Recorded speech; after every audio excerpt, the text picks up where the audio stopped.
I'm Natasha Smikles, and I've been utilizing ketogenic therapy for the past year for my ADHD symptoms. So I was diagnosed with ADHD as an adult. Actually, I was diagnosed twice because the first time I had a hard time accepting the diagnosis, and then I went for a second opinion, and they were like, "Nope, you have ADHD." So this was back in 2022, so not too long ago.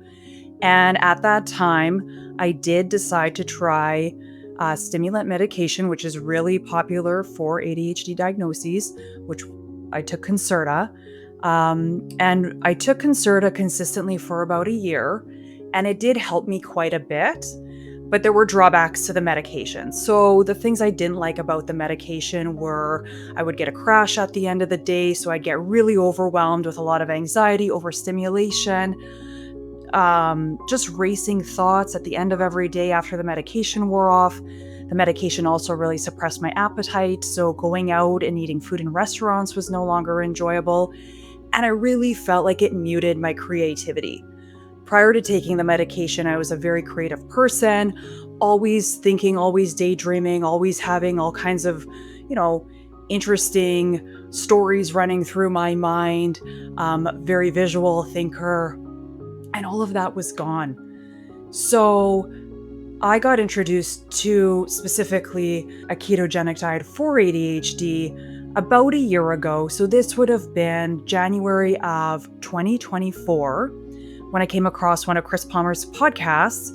And he was talking about how ketogenic diets can be very helpful for people who struggle with all sorts of mental health problems, including bipolar disorder, schizophrenia. And when I was listening to his brain energy theory, in the back of my mind, I was like, this is it. I have to try this because I was actually curious to see if a diet intervention would help me with my symptoms. So I tried a ketogenic diet and it was substantially better than the medication. So I no longer take the Concerta. The ketogenic diet really gave me a lot of what the Concerta offered, but substantially better. So I have a much more controlled focus, attention span. I also don't have this pent-up energy. So prior to being diagnosed with ADHD, I always felt like I was in the hamster wheel. I always had to get moving or doing things.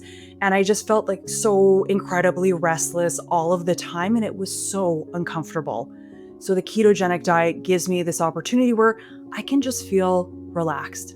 I can feel at ease, and I feel like I can fully embrace experiences and really, really, really enjoy them and feel very connected to my surroundings and the people that I'm with, where before my mind was always bouncing and racing. And again, just had this pent-up energy that I could not control at all. The other really big benefit to the ketogenic diet is it hasn't suppressed my creativity. So I feel like I can still be quite creative. I can still think of a lot of interesting ideas, but I also feel like I'm more focused on how I want to utilize the ideas that I have. So I'm kind of getting the best of both worlds in that sense. The other thing that I really struggled with before would have been this idea of task switching. So people who have ADHD will often really struggle with either having almost like a lack of focus or having an absolute hyper focus. And there would be times where just shifting through one task to another was so incredibly difficult. So there could be, as an example, when I was in grad school, I would be trying to write a paper, and there were times where I just couldn't do it because I was lacking the focus. I would try literally locking myself in my office on a timer, being like, I can't leave my office for the next hour, and would sit in front of a screen. And sometimes in that entire hour, I would have only typed out 2 sentences because I just couldn't get into it. Where other times when I had like the motivation or that hyper focus and I was super into it, I could just do something uninterrupted for hours. So I could be in the same scenario. It could still be that I'm writing a paper, but then I got some kind of a flicker of an idea of how I was going to write that paper. And then I could completely hyper focus and then be stuck in it for hours, forgetting to eat, forgetting to take breaks.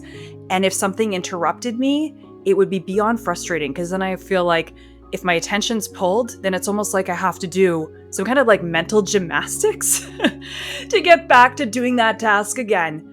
And with the ketogenic diet, I haven't had any of those issues with switching between tasks. So it's really helped with that. So those are the big ones that stand out in terms of implementing the ketogenic diet. Is I'm much more relaxed. I have a much more controlled focus and attention span. And then the task switching is substantially better. In addition to utilizing a ketogenic diet for my own mental health and ADHD, I am also a registered psychiatric nurse in the province of Manitoba in Canada. And because I've had such great results myself personally with this diet and the metabolic interventions, that I have been helping my clients with these interventions as well. So I'm often trying to teach my clients a little bit more about how impactful diet can be, how important this idea of metabolism can be, and how it can impact mental health. Typically, when people come to me asking me about ketogenic diets for mental health struggles or ADHD, I'll often talk to them about why this type of treatment might work. I fully understand that sometimes medications can be a helpful tool, but ketogenic diet is a completely different type of intervention where, the main goal we're trying to get to here is getting to your body to a state where you're shifting your metabolism. So we typically are running off of glucose, and glucose is what is derived from things like sugars, carbohydrates, and that ends up being our fuel source a lot of the time.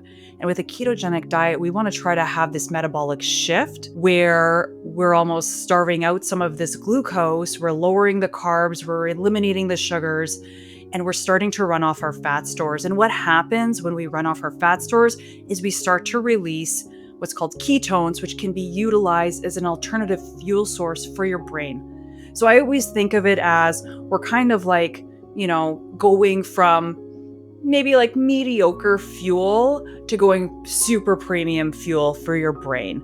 And there's a lot of advantages to a ketogenic diet. So some of them are that your neuroinflammation can go down, right? So if you have inflammation in your brain, that can start to subside over time. There's also questions about, could this actually be helping with your gut health? And there's another piece here too, where sometimes our brains can just get so, overburdened with just too much glucose stuck in there where insulin can't come in to basically kind of like dissolve it or eat it back up. And your ketones can bypass that.